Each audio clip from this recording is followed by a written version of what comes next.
Entonces, vamos a comenzar con, acuérdense que este es el primer tema del último corte que tenemos. Realmente este es un corte mucho más pequeño, son menos temas. No significa que sean los más fáciles tampoco, así que presten mucha atención y traten de, sobre todo, de integrar lo que ya hemos visto anteriormente con esto. Es mucho más fácil de entender. Sobre todo porque la vía de las pentosas, que es lo que vamos a hacer el día de hoy, o sea, bueno, parte de lo que ustedes ya hicieron, que fue mirar o distinguir cuáles eran las reacciones que estaban involucradas en la ruta, pero también tenemos que mirar cuáles son el propósito de la vía, o sea, ¿por qué es tan importante esta vía? ¿Ya? Este era el esquema que ustedes tenían que completar. Realmente, o sea, yo les estoy calificando 5 a todos por el hecho de presentarme. Hay errores. Algunos lo tienen perfecto, otros tienen algunos pequeños errores que se los he comentado. Sin embargo, lo que me interesaba era que ustedes se enfrentaran a la ruta, trataran de buscar y de colocar las enzimas y de leer acerca de ella e hicieran ese ejercicio. ¿Por qué? Porque es la manera más sencilla de irla configurando, digamos, en nuestro cerebro para poder entender todas las funciones que tiene. ¿Tuvieron dificultades en general? ¿Les fue bien con lo que hicieron? Bueno, igual ustedes cada uno sabe cómo la hizo, si puso las que eran, si tuvo problemas. Lo que identifiqué en la mayoría de los que estuve revisando ahora fue, bueno, la mayoría no en todos, en una porción, fue que confundían aquí una transitolasa y la colocaban como transaldolasa, ¿no? O había algunos que me ponían, todas eran transaldolasas. Entonces, fíjense en eso, ahorita que miremos la clase van a entender un poco más cómo pueden diferenciar una transaldolasa de una transcetolasa, que esa es una de las formas, porque sí me interesa muchísimo que identifiquen cuando en una reacción está presente una transcetolasa y cuando una transaldolasa. Que ambas lo que tienen como objetivo es cambiar, modificar esos productos haciendo un intercambio del número de carbonos. No hay pérdida ni ganancia, pero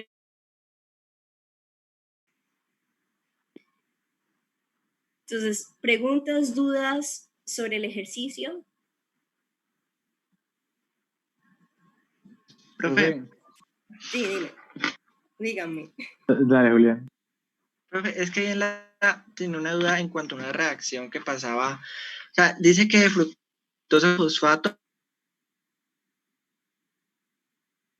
gluconeogénesis, pero esa parte no es irreversible, porque ahí está reversible. O sea, aquí te lo está mostrando en el sentido de, o sea, obviamente esa reacción sería irreversible, ¿ya? Pero realmente no es que sea la misma enzima la que esté haciendo las dos reacciones. Si yo lo veo al contrario, si la veo de fructosa 6-fosfato a fructosa 1,6 bifosfato, ¿qué enzima estaría ahí? Es una de la que miren en esta parte es que como es una vía que está ocurriendo en el citoplasma también, al igual que la mayor parte de la gluconeogénesis y toda la glucólisis, realmente es una vía que va a apoyar a cualquiera de las dos. O sea, si da fructosa 6-fosfato, si da gliceraldehído 3-fosfato, al final ella apoya a cualquiera, a las que estén presentes ahí. O sea, las enzimas que estén presentes puede ya sea apoyar a la gluconeogénesis o apoya a la glucólisis. Entonces, pero eso depende de la modalidad, ¿no? Eso depende de las necesidades. Depende de las necesidades, exactamente. Entonces, sí, lo que tú dices es cierto. En esta dirección,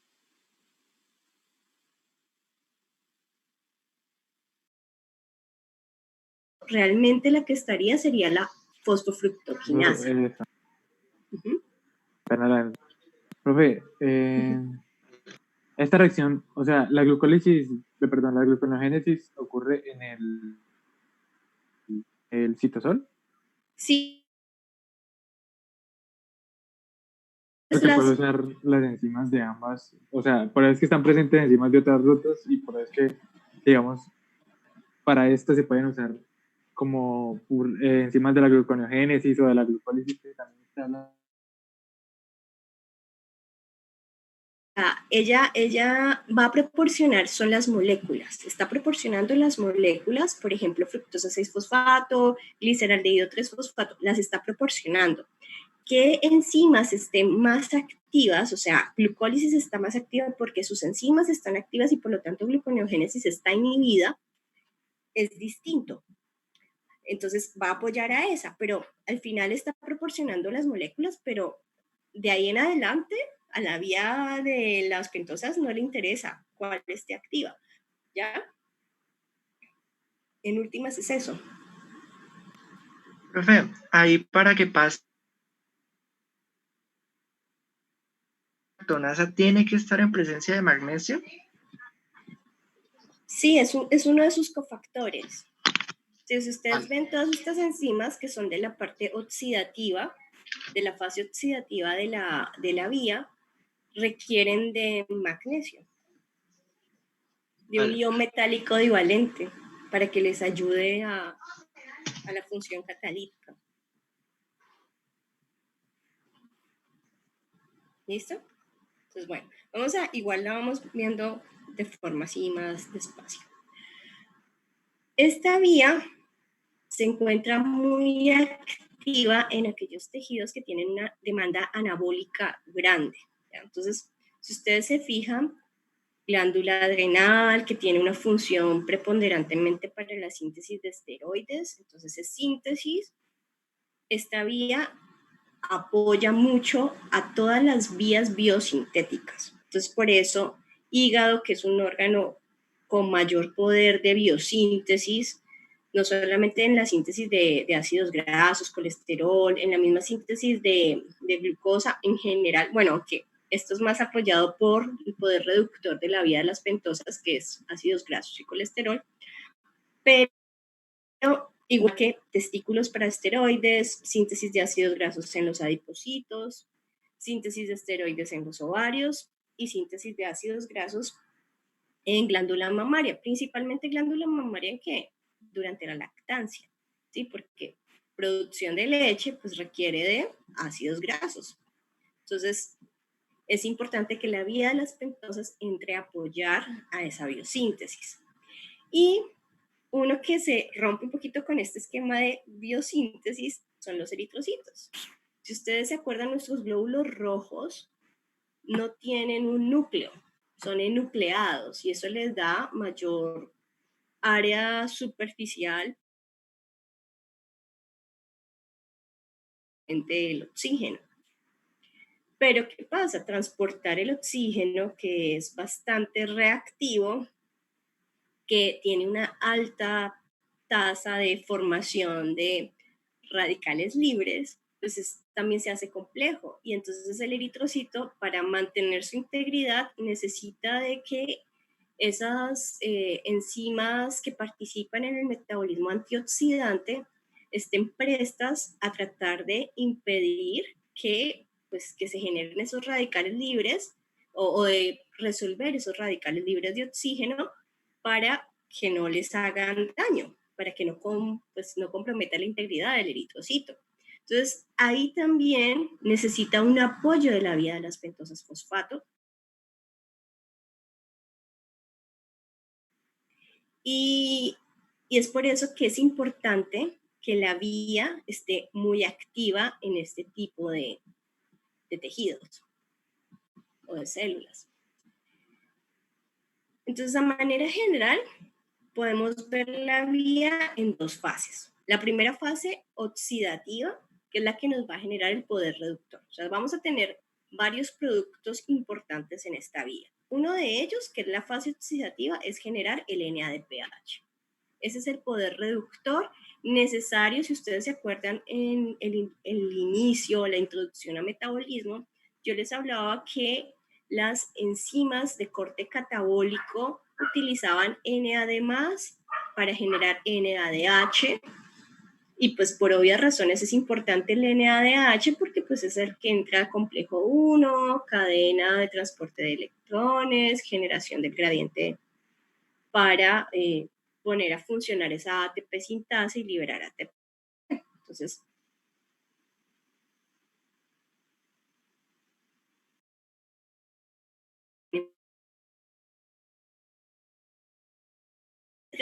dime. ¿Cuál es la diferencia, pues, a nivel funcional entre el NADH y el NADP? O sea, es la misma, pero ¿qué cambia con ese fosfato que tiene el NADPH y no tiene el NADH? El reconocimiento de las enzimas. Se vuelven como, casi que se vuelven especies de etiquetas, ¿ya? Entonces, esa diferencia se acopla mejor, o sea, lo asume mejor una enzima anabólica frente a una catabólica. O sea, tiene que ver más que todo con el reconocimiento de las enzimas. Esa es la parte interesante. No significa que en un paso de biosíntesis no puedas encontrar una reacción que se resuelve con NADH, por ejemplo, pero no es lo usual, ¿ya? Digamos que el poder reductor que va a liderar realmente la formación o sea, lo que se va a consumir o lo que va a liderar que esos carbonos se condensen y se me forme esa macromolécula, lo va a donar el NADPH, no el NADH. Es como una separación entre dos moléculas para dos cosas muy distintas, y eso tiene que ver pues con procesos evolutivos, con la selección de estas enzimas.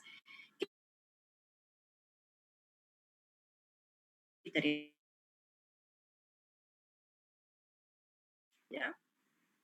Si ustedes se acuerdan, cuando exponían algunas de estas enzimas del ciclo de Krebs, encontraban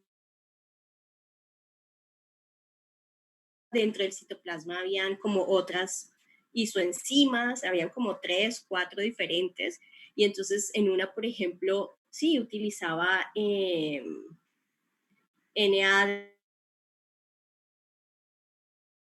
más, y estaba en el citoplasma, ¿sí? Entonces miren esas diferencias, porque ya a la hora de ver, mientras esta está participando en un metabolismo más, en una ruta que puede tener un corte más catabólico, en su momento pues con la velocidad del ciclo, hay otra que puede estar participando a pesar de que tengan la misma sentido de reacción, no es la misma enzima, es una isoenzima, y ya no reconoce al NADH o al NAD+, sino que reconoce a NADP+ y a NADPH. ¿Por qué? Porque entra en otra vía, una vía más anabólica.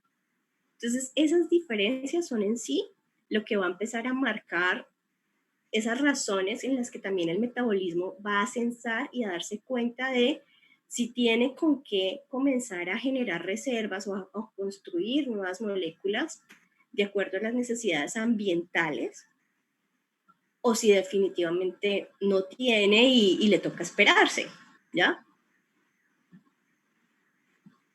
Sí, profe. Sí, listo. Entonces, Entonces, bueno, la primera, entonces aquí, digamos que tenemos las primeras 3 enzimas importantes que van a estar funcionando en esta fase oxidativa. Entonces, acuérdense nuevamente, la glucosa se fosforila por una hexoquinasa o una glucoquinasa, por una quinasa independiente. Esa glucosa 6-fosfato puede tener varios caminos. Entonces, teníamos el de la glucólisis, teníamos el camino de la glucogénesis, pero también encontramos que tiene otro camino, y es el de las pentosas fosfato. Una oxidación por parte de la glucosa 6-fosfato deshidrogenasa utilizando el poder oxidante del NADP+. Todo esto ocurriendo en el citoplasma.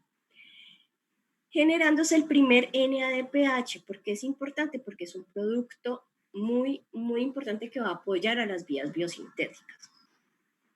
Posteriormente, entonces, esa 6-fosfogluconolactona por medio de la lactonasa va a ser hidratada a 6-fosfogluconato y ese 6-fosfogluconato va a sufrir una siguiente oxidación, pero esa es una descarboxilación oxidativa, porque, fíjense, era una molécula de 6 carbonos que pierde un carbono y se convierte en una molécula de 5 carbonos, la ribosa 5-fosfato. Entonces, en esta primera fase, en estas 3 reacciones, por cada molécula de glucosa que ingresa, estoy teniendo 2 NADPH y una ribosa 5-fosfato. La ribosa 5-fosfato también puede ser reconocida, ya sea por la epimerasa o por la isomerasa. Ribosa 5-fosfato es un producto importante, porque ¿ustedes se acuerdan de los nucleótidos? ¿Quiénes utilizan ribosa? El ADN y el ARN. El ADN y el ARN. El ARN, ribosa, ARN. ARN, sí, ARN. ¿Sí? Pero igual la ribosa pues es la base para generar también la desoxirribosa, Sí, entonces sí. igual. Entonces, a partir de aquí, o sea, esta es la vía para generar los ribonucleótidos. ¿Ya? Sin esta vía no vamos a tener ribosa 5-fosfato. Entonces, aparte del NADPH, también es una vía que está proporcionando el azúcar necesario para la formación de otra de las grandes macromoléculas, que son los nucleótidos. Y si continuamos la vía, o sea, ya esta parte de acá, todo esto que sale del recuadro rojo, es la parte no oxidativa.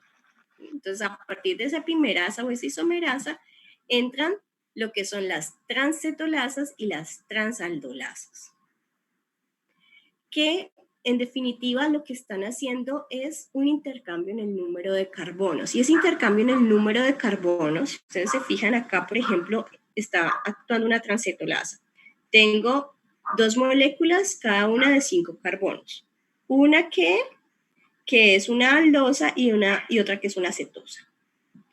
Y lo que está pasando es que voy a generar, o sea, los mismos 10 carbonos que me suman en total van a estar distribuidos de una forma diferente, generando una molécula de 3 que perdió 2 carbonos y otra que esos 2 carbonos que perdió esta los está sumiendo la otra. Entonces está ganando 2 carbonos y por eso tengo 7 carbonos aquí y 3 acá. Al final tengo el mismo número total de carbonos, pero distribuidos de manera diferente. ¿Qué permite eso? Permite generar intermediarios glucolíticos importantes. O sea, en últimas, esta fase no oxidativa me permite generar unos intermediarios que pueden en un momento dado suplir a la glucólisis. Entonces, obtuve poder reductor acá, pero también puedo llegar y potencializar a la glucólisis. ¿Por qué? Porque puedo generar fructosa 6-fosfato, gliceraldehído 3-fosfato a partir de esos carbonos. De acuerdo a las necesidades. Entonces, siempre es de acuerdo a las necesidades. Esta vía, esta parte sobre todo, la fase no oxidativa, es absolutamente móvil, reacomodada a lo que se necesite, al producto que se requiera.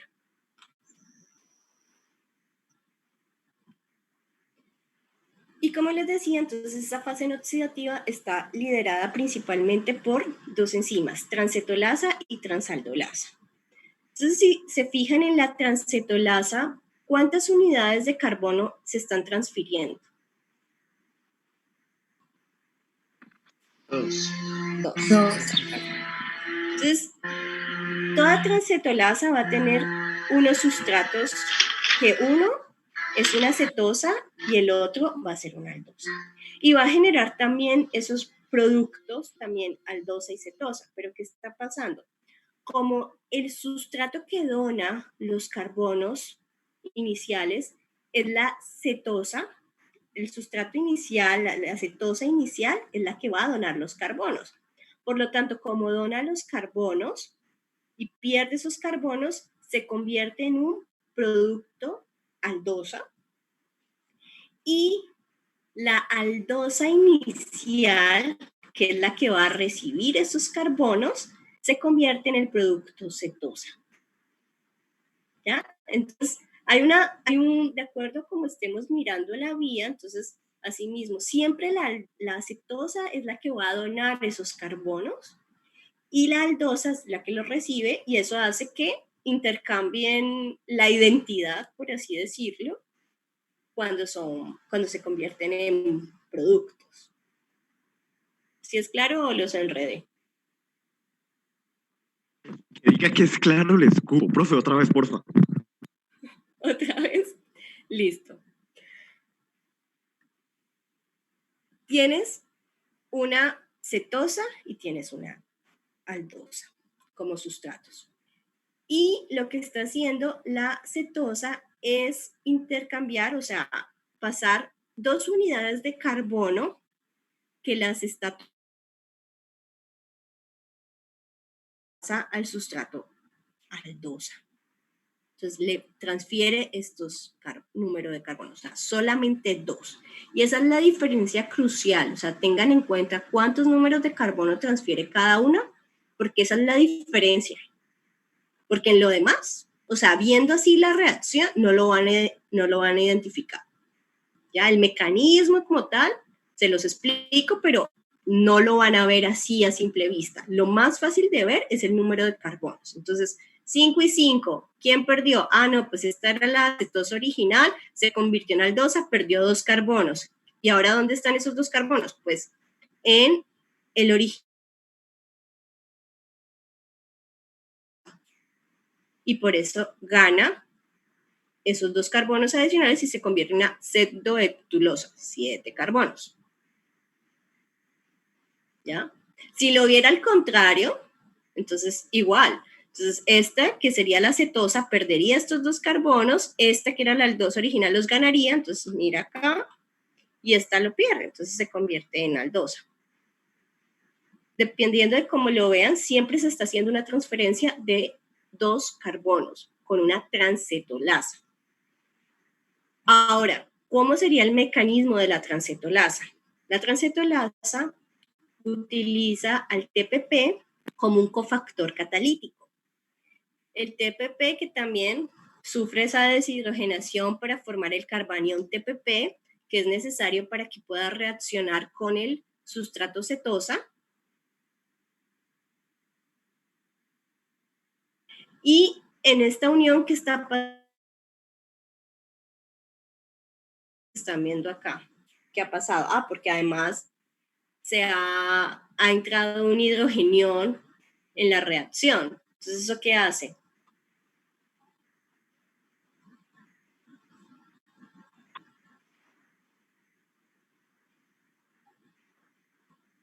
¿Qué está pasando? Se perdió también el doble enlace entre el carbono y el oxígeno, ¿no? Por la entrada del hidrógeno. Ajá, y entonces eso desestabiliza, ¿qué? Desestabiliza todo lo que hay de ahí para abajo, ¿no? O sea, toda esta parte de acá se encuentra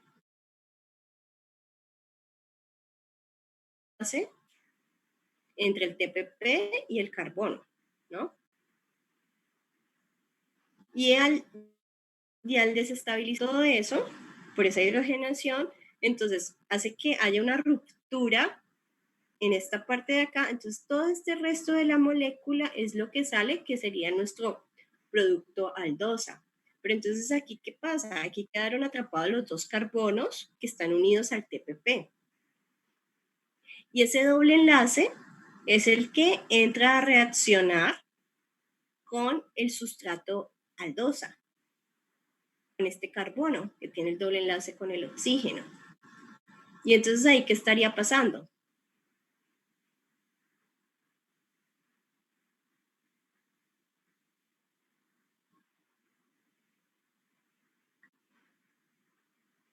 ¿Qué estaría pasando? A ver.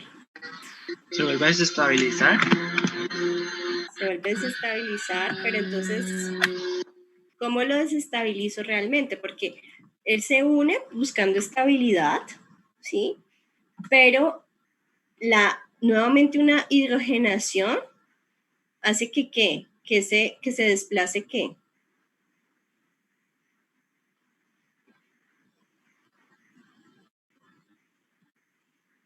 Eh,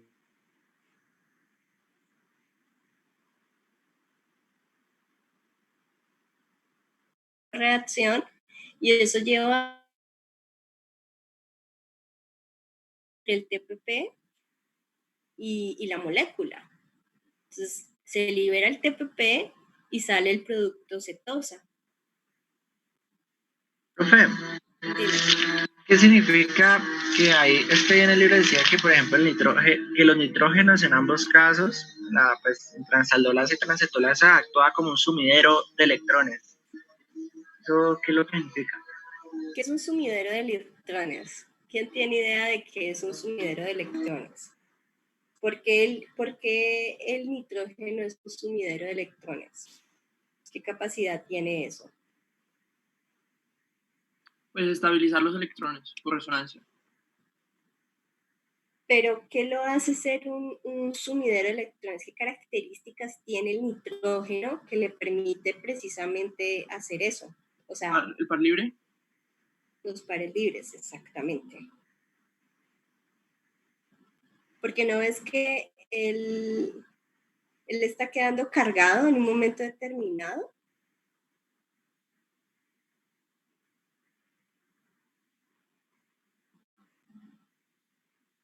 ¿Sí lo ves, Julián? Sí, profe, que aquí hay mucha bulla, entonces no lo... Ok, vale.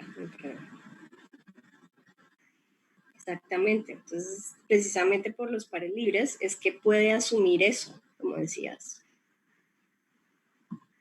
Y eso es lo que vamos a ver ahorita con la reacción de la transaldolasa también, justamente.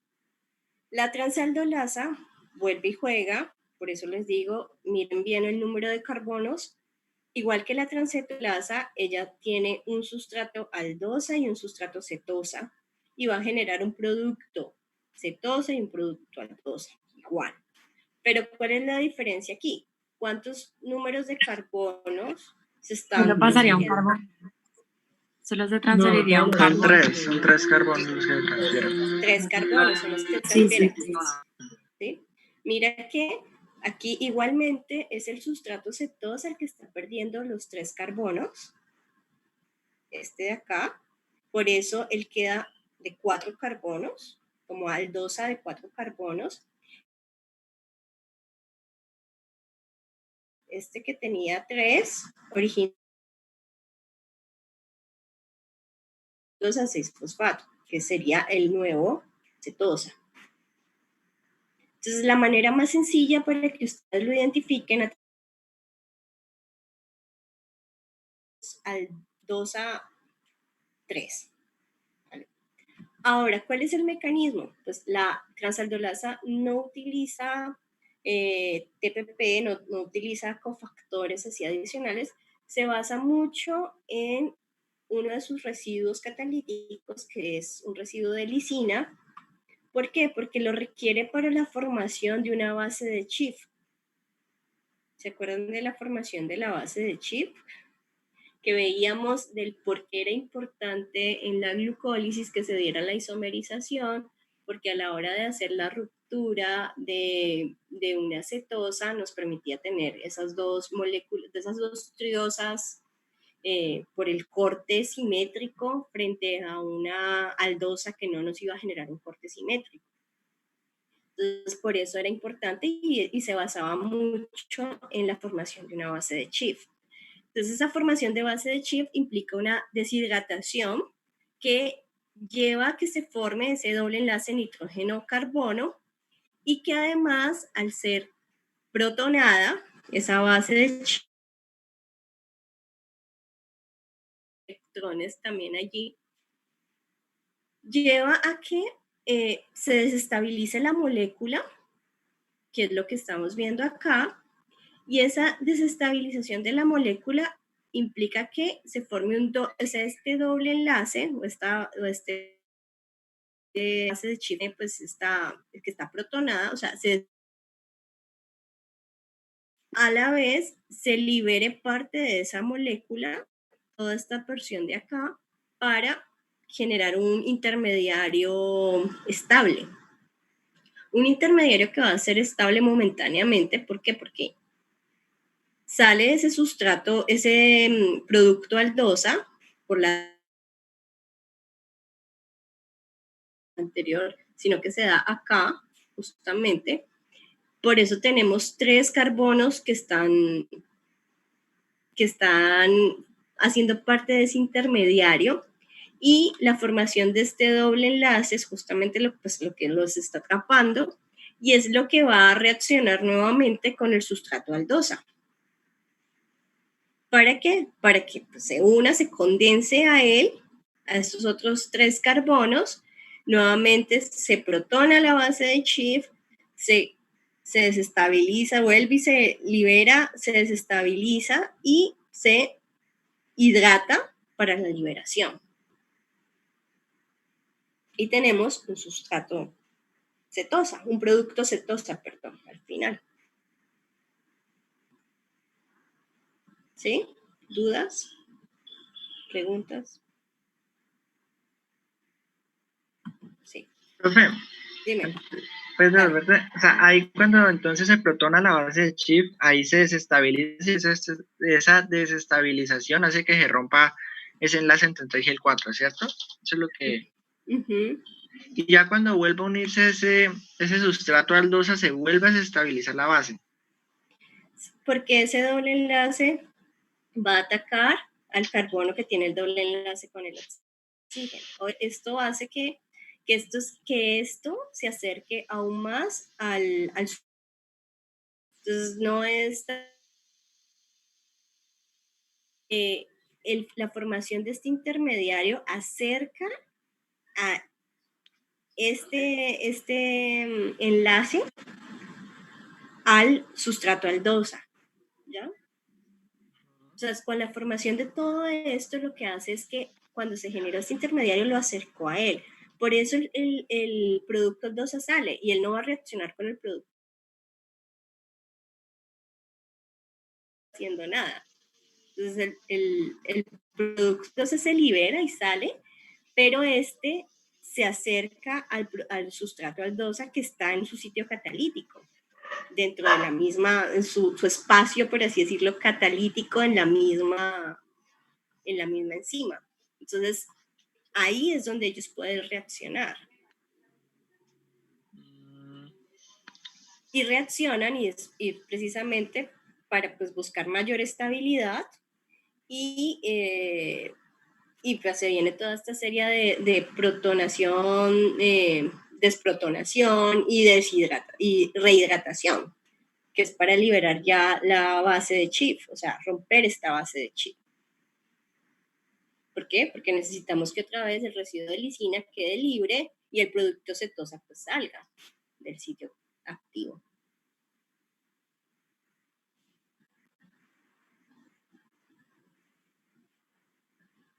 ¿Sí?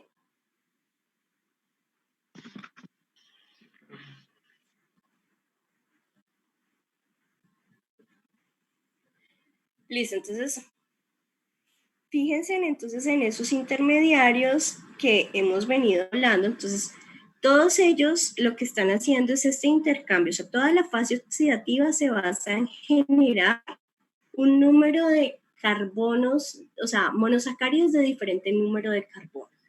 En unos casos requieren de la transcetolasa, en otros requerirán de la transaldolasa, pero igual allí lo que va a depender de que entre a funcionar preponderantemente esta o esta, va a depender de las necesidades que tenga la célula en un momento determinado, ¿ya?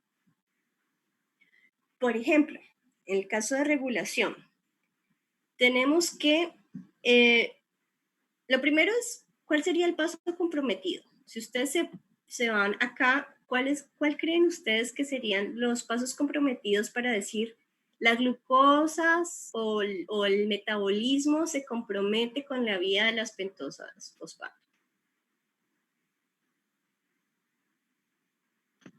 La concentración de DNA de P+, ¿no? O algo así. Pero, ¿cuáles serían las enzimas claves para ustedes?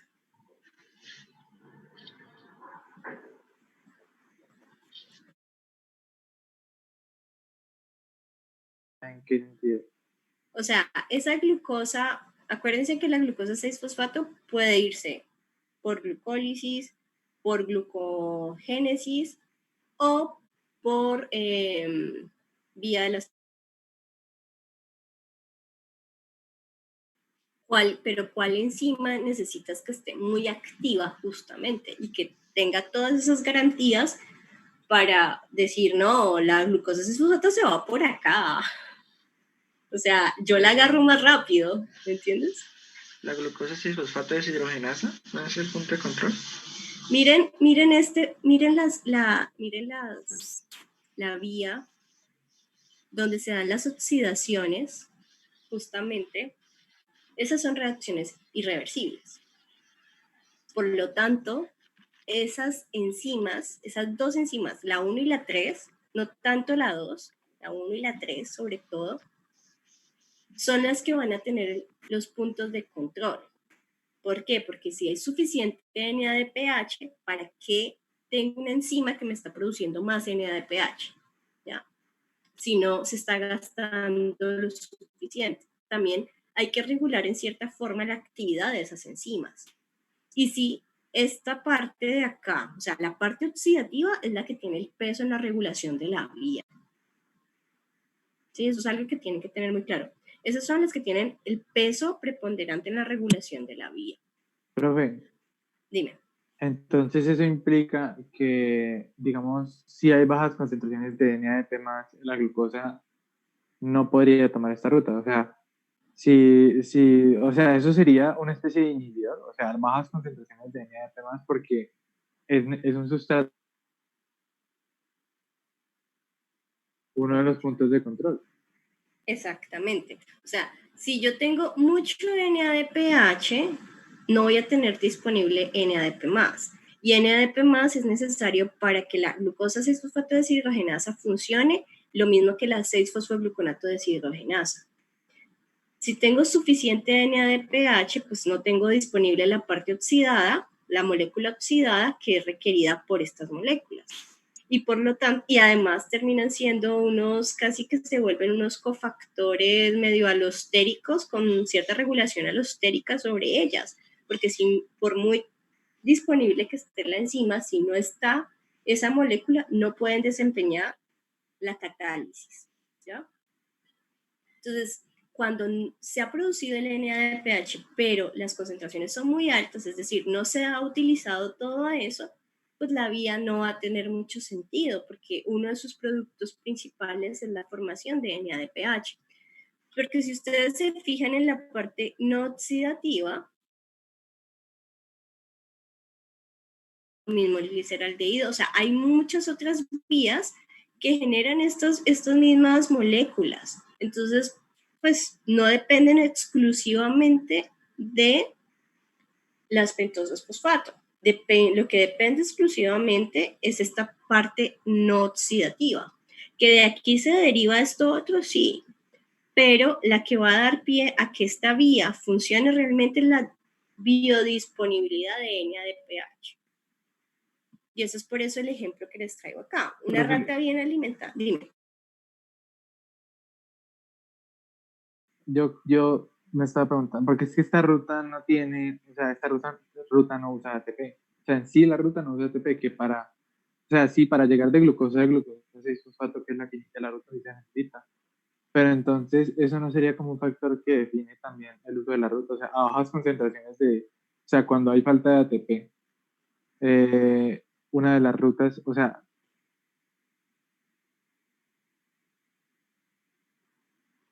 la ruta de las pentosas fosfato a la vez que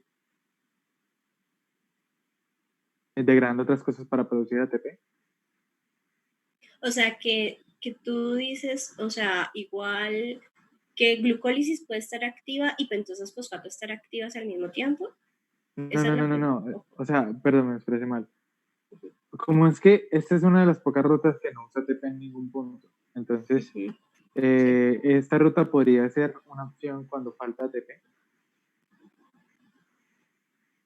realmente no tan que sea una opción para que falte ATP, porque realmente el propósito de la ruta es principalmente un apoyo anabólico. ¿Sí? Si te fijas en los productos, como te decía, ribosa 5-fosfato es para la formación de nucleótidos. NADPH es para el apoyo reductor, potencial reductor para la biosíntesis. ¿Sí? Y los números de carbono, pues ahí como de menor, o sea, dependiendo de lo que se use, ¿no? Como darle la vía, pero no es algo exclusivo para lo cual la vía se esté activando. ¿Por qué? Porque, como tú mismo decías, o sea, si hay mucho NADPH, esa vía, pues no tiene sentido que esté activa. Entonces, ella realmente está cumpliendo o supliendo más unas demandas de NADPH que tenga el metabolismo en ese momento por encima de energía, por encima de generación de monosacáridos, ¿sí?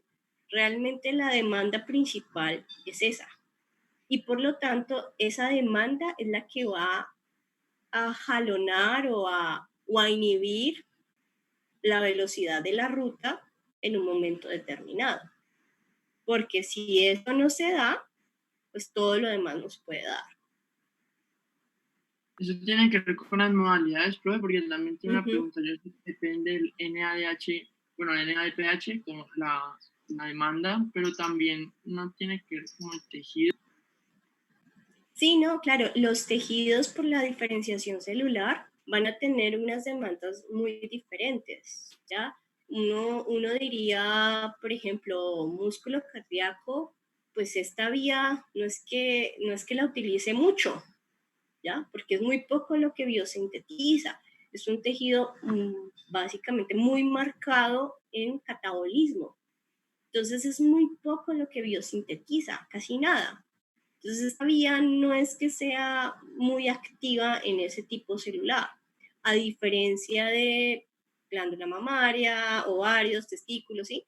Que están biosintetizando hormonas y que necesitan de todo un compendio que les ayude a proporcionar ese poder reductor, y esa es la vía que se las brinda. O situaciones, por ejemplo, te cortaste un dedo y pues la reparación de ese tejido implica división celular. Y como pues hago que mi ADN se replique y mis células se dividan, pues primero necesito replicar todo el material, y eso implica que necesito hacer nucleótidos, la ribosa.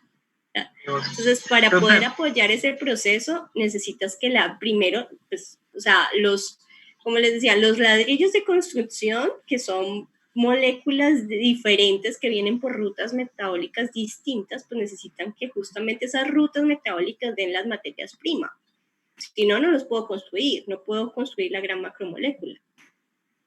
Y por lo tanto, yo espero que todas estas rutas que proporcionan las bases, la que proporciona la ribosa, pues estén activas para generar esos insumos para poder generar el nucleótido. Y de ahí todo lo demás. Dime. Profe, o sea que, bueno, si hay bajos niveles de NADP+, o sea, eso va a hacer que la vía se reduzca la velocidad, ¿cierto? Pero entonces, si yo tengo bajos niveles de NADP+, ¿cómo hago para elevarlos? O sea, ¿de dónde puedo sacarlos? ¿Sí me entiendes? Si tengo bajos niveles, pues es que acuérdate que esto de NADP+, pues es que necesitas que el NADPH se consuma para volver a regenerar el NADP+, ¿ya? Son muy altos. Entonces, en la medida que se consuma el NADPH, se está regenerando el NADP+. ¿Sí? Ese es el ejemplo que les traigo con lo de la rata bien alimentada. Entonces, una rata bien alimentada implica que las concentraciones de NADPH están sobre NADP+. ¿Están qué? ¿Altas o bajas? Altas. Altas. Exacto. Están bastante altas, por eso la razón allí es tan chiquita, están altas, está bien alimentado, o sea, tiene mucho poder reductor. Y cuando ya lo miramos con NAD+ y NADH, que es lo que nos proporcionaría la glucólisis, ahí que encontramos. Que las de NADH son poquitas. NADH son poquitas, son bajitas. Por eso la relación es tan grande, pues la proporción. Uh-huh. Y eso implica que, o sea, todas estas vías, sí, van a necesitar poder reductor, pero también necesitan ATP, ¿ya? Entonces, en una no implica mucho NADH. No, eso es falso. O sea, es todo lo contrario. O sea, altas concentraciones de NADPH, profe. Uh-huh. Altas concentraciones de NADPH significan bajas concentraciones de NADH. Eso es lo que... Claro, porque cuando tienes Pero siempre, una rata bien alimentada, o sea, bien alimentada significa que no tienes una demanda energética alta, que tiene todo para biosintetizar. Y tiene todo para biosintetizar, y eso explica que Que tiene que también,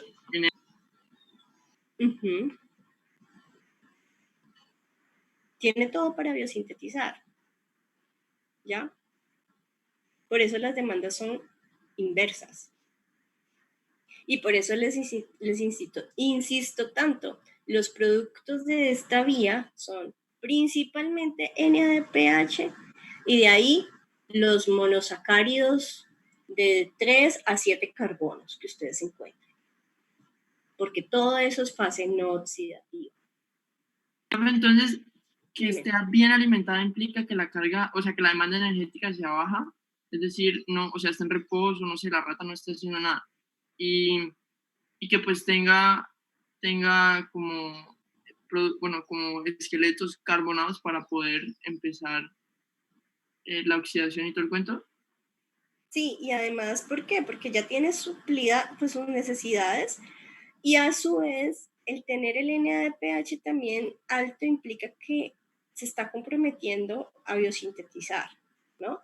Y si se está comprometiendo a biosintetizar, va a empezar a demandar energía, porque la biosíntesis también puede demandar ATP en ese proceso.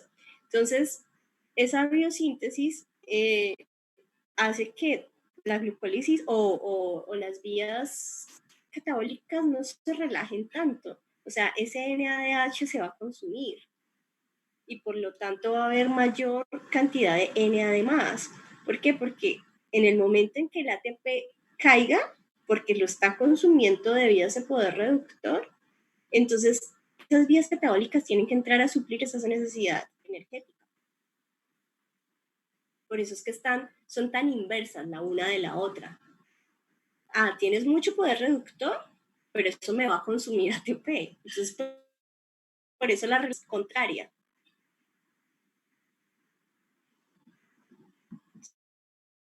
Vamos con los modelos.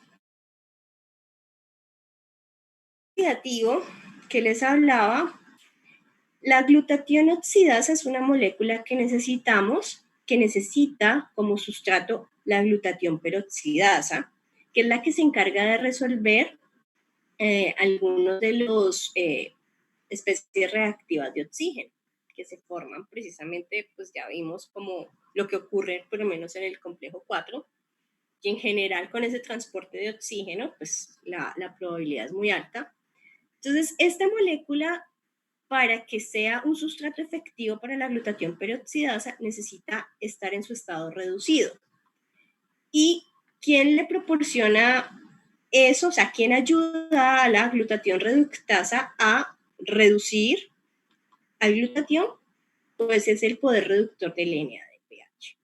Entonces, la vía de las pentosas proporciona el NADPH que requiere la glutatión reductasa para reducir al glutatión.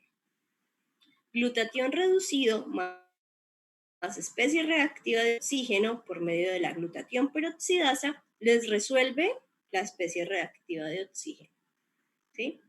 Y de esa manera pues actúa como una enzima antioxidante. Pero entonces todo esto está amarrado ¿a qué? A la biodisponibilidad de NADPH. Si no hay eso, pues todo lo anterior no se puede hacer y nuestras especies reactivas de oxígeno aumentan. Como un resumen del propósito de la vía de las pentosas está lo que les decía, síntesis de nucleótidos, formación de ese poder reductor en el NADPH que va a permitir la síntesis de muchos metabolitos, la formación de esos monosacáridos de diverso número de tamaño y pues también una forma alterna. Si tengo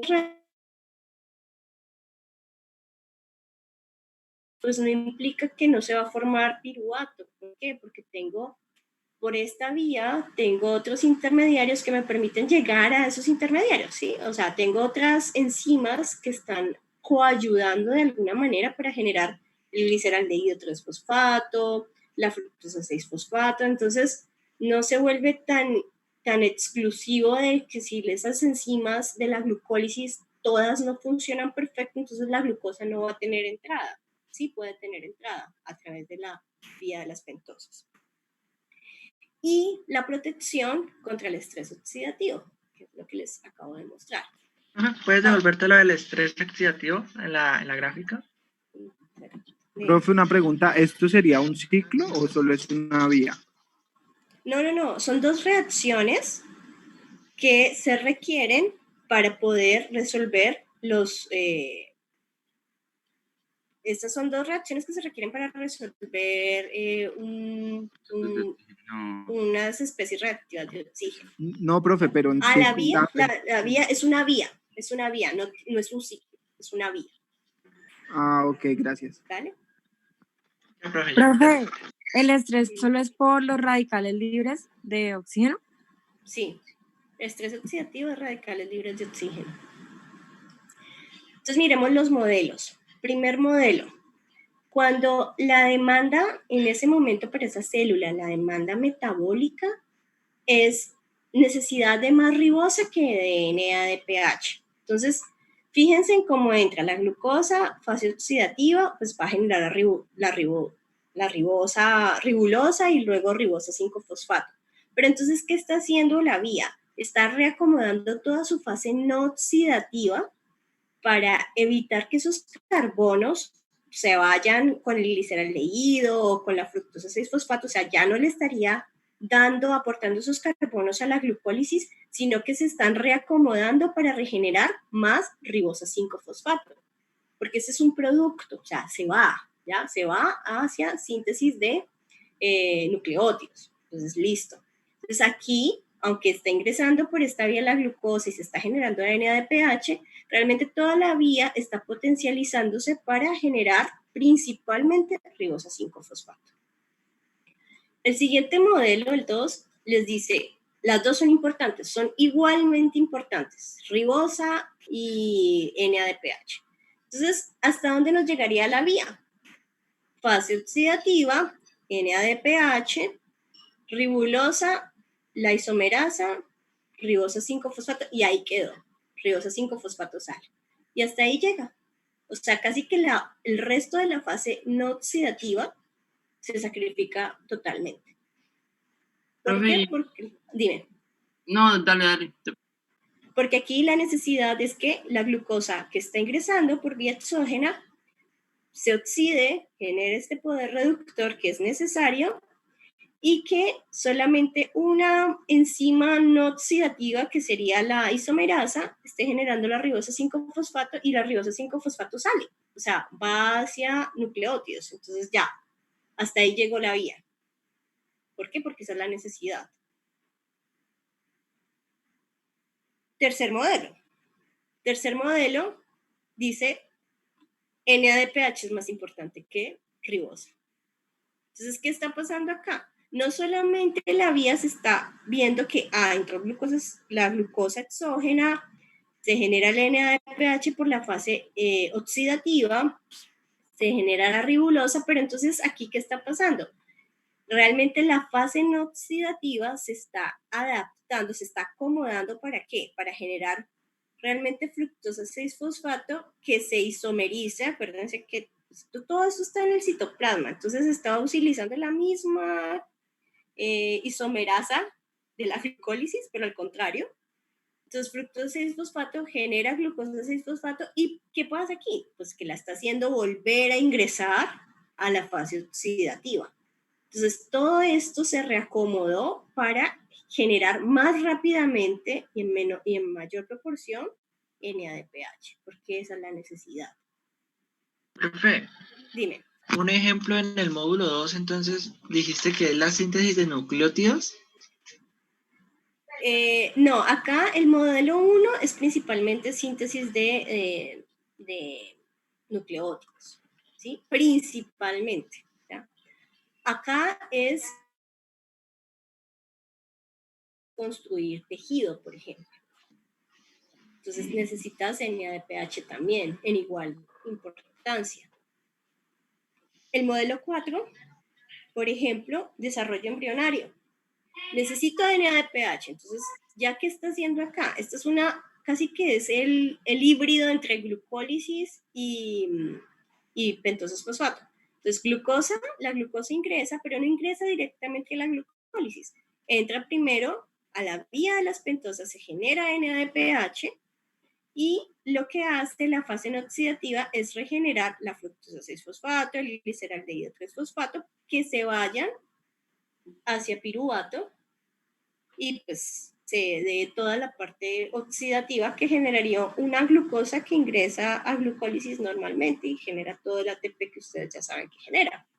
Entonces, en esa medida estoy dándole igual de importancia a la generación de NADPH como a la generación de ATP. ¿Por qué? Porque necesito energía para poder involucrarme en la construcción de esas nuevas moléculas de la biosíntesis. Necesito el poder reductor para la biosíntesis, pero yo también necesito energía para esa biosíntesis. ¿Dudas, preguntas? Profe, ¿hay algún caso en el que, o sea, que se necesite tanto ribosa como ATP? Ribosa y ATP. Sí. Ahí O sería, sea, pues, dime. tú dices que entonces la ribosa, pues cuando se necesita ribosa es porque es una síntesis de nucleótidos, ¿cierto?